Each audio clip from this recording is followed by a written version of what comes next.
ये देख रहे हैं आप, बनारस बोले नमो नमो। अब आप सोच रहे होंगे कैसे, वहां पर एक छोटा सा ईंट का निशान भी बना हुआ, ईंट भी बनी हुई है। दरअसल चुनाव से पहले बनारस मोदी मय हो गया है। इस सियासी समर में मोदी के नमो ब्रांड की हर तरफ धूम है। अपनी सिल्क साड़ी और गंगा के घाटों के लिए मशहूर बनारस पर भी चढ़ गया है नमो रंग। चाहे साड़ियों के डिब्बे हो या फिर घर बनाने वाली ईंटें, तस्वीरें आपके सामने हैं, ध्यान से देखें आप। हर तरफ मोदी का नमो ब्रांड है।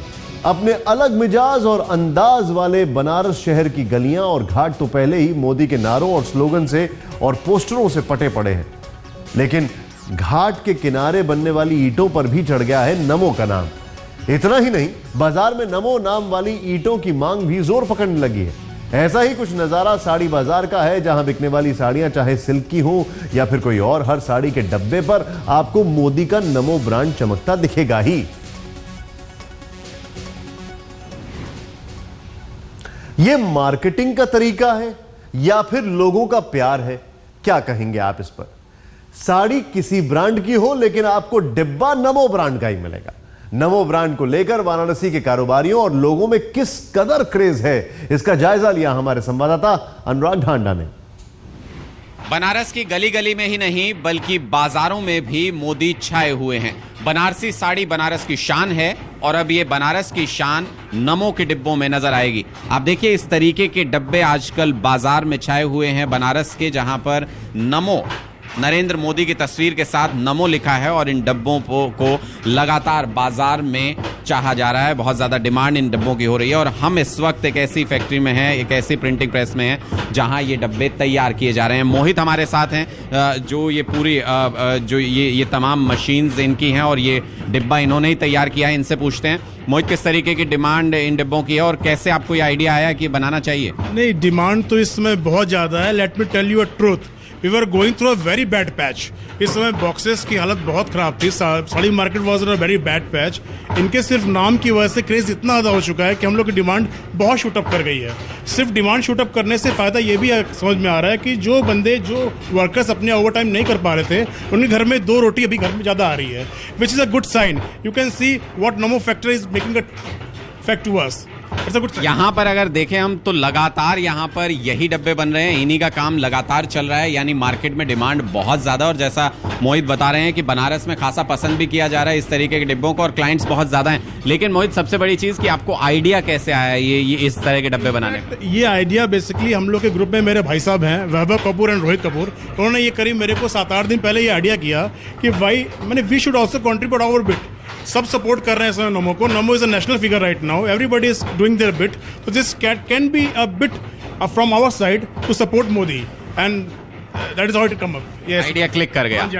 चलिए, आइडिया क्लिक कर गया और लोगों को भी खासा पसंद आ रहा है ये प्रोडक्ट। इस तरीके के नमो बॉक्सेस पूरी तरह से छाए हुए हैं बनारस के बाजारों में और बनारस की जो शान है बनारसी साड़ी, वो अब इन डिब्बों में बहुत ज्यादा पसंद की जा रही है बनारस के लोगों के द्वारा। यानी नमो की वजह से कम जो बनारस की साड़ी का बाजार है, उनके डब्बों का जो बाजार है वो बहुत ज्यादा गर्म है और बहुत ज्यादा। I would like to make a appeal choosing you as a medium, please 12th को जाके जरूर वोट करें। It's not a holiday, it's a voting date. चलिए, इट्स अ वोटिंग डेट। और यहाँ पर पूरी तरह से जब बिजनेस में बहुत ज्यादा फायदा हो रहा है तो पूरी तरह से समर्थक भी नरेंद्र मोदी के हो गए, तमाम बिजनेसमैन जो इन डब्बों को बनाने में इन्वॉल्व हैं। और ये आइडिया कहीं ना कहीं बनारस के बाजार में खासा पसंद किया जा रहा है। कैमरामैन सुधीर के साथ अनुराग ढांडा, बनारस आज तक।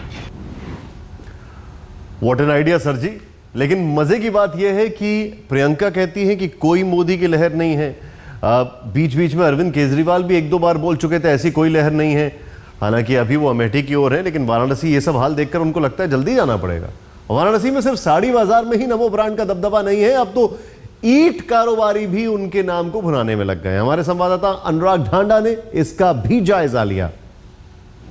बीजेपी नमो मंत्र के सहारे सत्ता पाना चाहती है तो बनारस में भी नमो के दीवानों की कमी नहीं है। यहाँ पर कुछ लोग अपना घर बनाना चाहते हैं, वो भी नमो नाम की ईंट से। हम एक ऐसे ही भट्टे पर मौजूद हैं जहाँ पर नमो के नाम की ईंटें इस तरीके से बनाई जा रही हैं। यहाँ इस वक्त आप देख सकते हैं कि किस तरीके से सैकड़ों ईंटें यहाँ पर रखी हुई हैं। फ्रेश जो ईंट है नमो के नाम की वो बनाई जा रही है। एक यूनिक आइडिया जिसके सहारे जो तमाम जो बीजेपी समर्थक हैं वो इन ईंटों को इस्तेमाल भी कर रहे हैं, और सिर्फ दिखाने के लिए या सिर्फ प्रोपेगेंडा के लिए नहीं, बल्कि सीरियस ऑर्डर्स भी इस तरीके के मिल रहे हैं जिसमें कि लोग ऑर्डर कर रहे हैं अपना घर बनाने के लिए, अपनी बिल्डिंग्स बनाने के लिए इन ईंटों का ऑर्डर दे रहे हैं। हमारे साथ दिशांत है यहाँ पर, जो जिनका ये यूनिक आइडिया है कि इस तरीके की नमो ईंटें बनाई जाएं, उनसे बात करते हैं। दीक्षांत, कहाँ से ये आइडिया आया, कैसे जनरेट हुआ?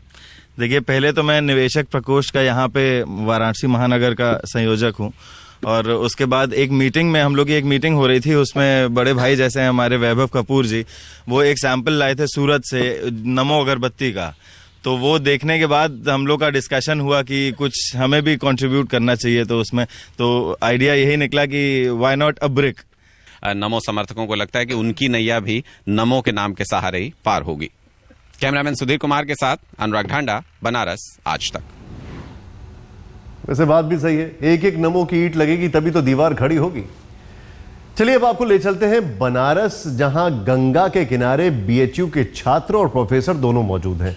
काशी के बारे में क्या है इनकी राय, क्या है सियासी गर्मी, सुनिए हमारे संवाददाता गौरव सावंत से। वाराणसी में लोग कहते हैं कि काशी शिव जी के त्रिशूल पर बैठी है, इसीलिए यहाँ विनाश कभी नहीं हो सकता। लेकिन मुद्दा इस चुनाव में विकास का है। काशी के विकास के लिए बेहतर कौन?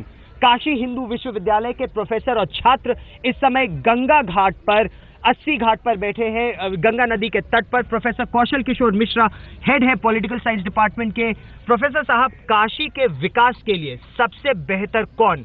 आपकी इस डिबेट जो यहाँ पर हो रही है विश्वविद्यालय की, उसमें आप छात्रों से क्या कह रहे हैं? देखिए, काशी का विकास एक सांसद नहीं कर सकता। काशी का विकास प्रधानमंत्री कर सकता है, पूरी भारत सरकार कर सकती है। भारत सरकार दिल्ली में बैठती है, एक सांसद संसदीय क्षेत्र में नहीं बैठती। बनारस में जो चुनाव हो रहा है वो प्रधानमंत्री का चुनाव हो रहा है, ऐसा काशी के लोग विश्वास कर रहे हैं। नरेंद्र मोदी अपने पार्टी के प्रधानमंत्री के उम्मीदवार हैं। अजय राय जी कांग्रेस पार्टी के महज एक सांसद के उम्मीदवार हैं। कैलाश चौरसिया समाजवादी पार्टी के एक सांसद के उम्मीदवार हैं। अरविंद केजरीवाल सरकार के बनाने के लिए नहीं लड़ रहे, वो मोदी को हराने के लिए लड़ रहे हैं और बनारस के लोगों की छाती पर मूंग डालने के लिए लड़ रहे हैं। तो ये जो समस्याएं हैं, इसमें विकास गुम न हो, इसलिए नरेंद्र मोदी की बात की जा रही है। तो क्या ये चुनाव, आपको क्या लगता है सर कि अरविंद केजरीवाल जो बनारस के लोगों के छाती पर मूंग दलने की बात कर रहे हैं, क्या इसी की प्रतिक्रिया स्वरूप उनके ऊपर अंडे और टमाटर फेंके जा रहे हैं? है ना, बनारस को समझ नहीं पा रहे। अरविंद केजरीवाल एक अच्छे आदमी है, भ्रष्टाचार के खिलाफ उन्होंने एक नेतृत्व किया है, देश में उनका नाम है, लेकिन बनारस को पहले समझना चाहिए। बनारस में उन्होंने होमवर्क नहीं किया, बनारस में सीधे आ गए। वाद विवाद बढ़ता जा रहा है, आप उससे सहमत नहीं है? नहीं, सहमत इसलिए नहीं है कि उन्होंने कहा कि 1952 के बाद जो काशी का विकास ही नहीं हुआ, इन्होंने अभी यही बोला। तो क्या मतलब इसके पहले के जो जनप्रतिनिधि थे कि हाथ पे हाथ रख के बैठे हुए थे, मोदी आएगा तभी विकास होगा देश? बताइए प्रोफेसर साहब। नहीं, हम ये नहीं कह रहे हैं कि विकास नहीं हुआ, विकास बहुत धीरे धीरे हुआ, विकास समग्र विकास नहीं हुआ। एक रेलवे स्टेशन बना देने से विकास नहीं होगा। विकास का मतलब गंगा का घाट कैसे बचेगा, बना विकास का मतलब गंगा कैसे बचेगा। विकास की परिभाषा क्या है? प्रोफेसर अनूप मिश्रा, आप इकोनॉमिक्स के प्रोफेसर हैं, विकास की परिभाषा क्या है जो आप छात्रों से डिबेट कर रहे हैं? देखिए, छात्रों से डिबेट नहीं करना है, छात्रों को समझाना है कि विकास का अर्थ क्या है। विकास कोई राजनीति नहीं है, बल्कि विकास की राजनीति होनी चाहिए, जो पहली बार हो रहा है इस चुनाव में, और इसलिए मोदी विकास के ये प्रतीक बन के इस बनारस में चुनाव लड़ रहे हैं। लेकिन सर, विकास का अर्थ क्या है? एक मिनट, विकास का अर्थ क्या है? विकास का अर्थ है कि यहाँ पर बनारस अपनी सांस्कृतिक परिवेश को रहते हुए यहाँ के लघु उद्योग, यहाँ के कुटीर उद्योग, यहाँ के बनारसी साड़ी उद्योग, यहाँ का पीतल उद्योग, यहाँ का खिलौना उद्योग संरक्षित बना रहे, ताकि छोटे छोटे मुट्ठों में रोजगार का सृजन हो सके। लेकिन रोजगार का सृजन, क्या ये विकास का चुनाव है या ये धर्म का चुनाव है? आपने कहा कि काशी अविनाशी है और इसको होना भी चाहिए, मुझे लगता है, लेकिन ये बताइए कि विकास का जो पहिया है वह काशी की सततता के साथ कैसे चलेगा? जी, काशी में हमेशा धर्म की राजनीति होती रही है, पहले भी और आज भी होती रही है। पहले भी भाजपा के कैंडिडेट कभी भी उन्होंने विकास नहीं किया, लेकिन हमेशा से जीतते रहे। आज भी जो यहाँ से विधायक जीतते हैं वो विकास तो नहीं करते हैं, लेकिन जीतते रहते हैं।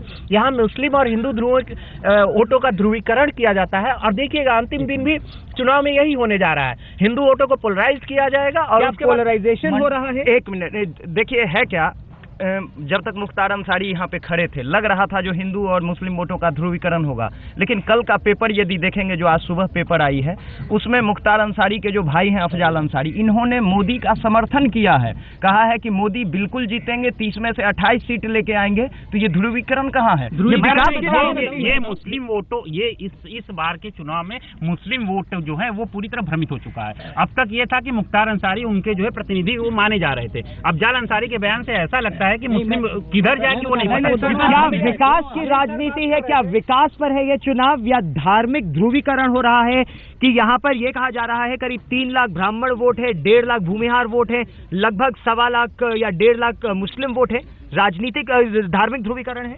धार्मिक ध्रुवीकरण बनारस में होता रहा है, ये बात सही है, लेकिन इस बार धार्मिक ध्रुवीकरण होने की संभावना नहीं है, क्योंकि बुनकरों की समस्या है, बनारसी साड़ी संकट में है। तो अगर धार्मिक ध्रुवीकरण होगा तो बनारसी साड़ी कैसे बचेगा? इसलिए इस बार जो प्रत्याशी लड़ रहे हैं वो धर्म की बात नहीं कर रहे हैं, वो धर्म की बात नहीं कर रहे हैं, वो सीधे सीधे इंफ्रास्ट्रक्चर की बात कर रहे हैं, विकास की बात कर रहे हैं। ये लोगों को सूट कर रहा है, युवाओं को सूट कर रहा है और महिलाओं को सूट कर रहा है। महिला सुरक्षा शुरू से ही भाजपा हिंदुत्व की बात करते हैं ये, लेकिन इस बार मुद्दा है विकास का। तो क्या हिंदुत्व का नारा दोहराया जाएगा या विकास, आर्थिक विकास की बात की जाएगी इस बार के चुनाव? सर मेरा एक प्रश्न है। अफजल गुरु ने अफजल गुरु नहीं, अफजाल अंसारी ने कहा कि हम मोदी का या मोदी प्रधानमंत्री बनते हैं तो ये विकास करेंगे। कहीं ऐसा तो नहीं है कि जो अजय राय के ऊपर मामला चल रहा है कि 47 का, कहीं ऐसा तो नहीं है कि चूंकि उनके भाई या उनके ऊपर उसी मुद्दे का प्रभाव रहा है तो वो डर के तो ऐसा नहीं कर रहे हैं? नहीं, ये स्वाभाविक है, डर हो भी सकता है। देखिए दोनों अपराधी श्रेणी में आते हैं। AK-47 लेने का आरोप उनके ऊपर भी है, मुख्तार पर भी अपराध का आरोप है। ये संभवतः बैलेंस ऑफ पावर हो सकता है, लेकिन इसमें ये मुद्दा 47 का ये राजनीतिक हो सकता है, इसका असर चुनाव पर पड़ सकता है, लेकिन ये भी मुद्दा नहीं है। मुद्दा सीधा बनारस को डेवलपमेंट करने का है, बनारस को पर्यटन के आधार पर स्थापित करने का। ये राजनीति यहाँ पर जो राजनीति है, क्या ये राजनीति विकास की हो रही है या राजनीति धर्म की हो रही है? मैं एक प्रश्न करना चाहता हूँ। इस समय बनारस की जनता विकास के मोदी जी के मॉडल को सर्वमान्य करती है।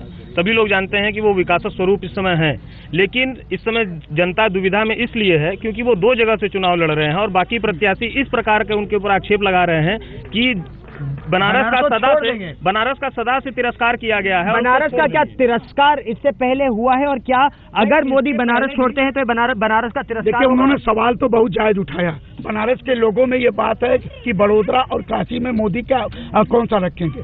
कल मोदी ने कहा था प्रेस कॉन्फ्रेंस में कि अगर ओबामा की देश में हमारे साथ मीटिंग होगी प्रधानमंत्री के रूप में तो काशी होगी। इसका निहितार्थ क्या है कि वो काशी छोड़ने को तैयार नहीं है। देखिए बड़ोदरा में तो जीत ही जाएंगे, तो गुजरात में 12 साल से जीत रहे हैं वहाँ उनका, लेकिन काशी में लड़ने का मतलब ये है कि पूरा पूर्वांचल बेल्ट, पूरा भोजपुर बेल्ट वो विकसित होना चाहिए। मेरा क्वेश्चन है सर से कि मोदी को ही क्यों चुने, अरविंद केजरीवाल को क्यों नहीं? जब भ्रष्टाचार, सही सवाल है कि मोदी ही क्यों, मोदी की बात ही क्यों हो रही है, अरविंद केजरीवाल की क्यों नहीं, या धरती पुत्र अजय राय की क्यों नहीं? देखिए अरविंद केजरीवाल को जिता देंगे तो प्रधानमंत्री तो नहीं बनेंगे, उनकी सरकार भी नहीं बनेगी क्योंकि उतने चुनाव पर लड़ भी नहीं रहे हैं। सरकार बनाने के लिए उनको गठबंधन करना पड़ेगा, जैसा उन्होंने दिल्ली में किया। मोदी तो 2 बहुमत की सरकार एनडीए उनका गठबंधन है, सरकार की बात कर रहे हैं। केजरीवाल भ्रष्टाचार के खिलाफ एक नेतृत्व कर सकते हैं, लेकिन विकास के मॉडल को लागू नहीं कर सकते। लेकिन आप विकास की बात कर रहे हैं, ये बताएं केजरीवाल बनारस में कौन सा मॉडल लागू करेंगे? बनारस में विकास का मॉडल उनका क्या है ये उनको बताना चाहिए। बार बार बात यही निकल कर आ रही है काशी हिंदू विश्वविद्यालय की इस डिबेट में कि ये जो डिबेट है इस बार चुनाव जो है वो विकास के मुद्दे पर है या धर्म की राजनीति के मुद्दे पर। कैमरामैन योगेंद्र सिंह के साथ गौरव सावंत, वाराणसी, आज तक।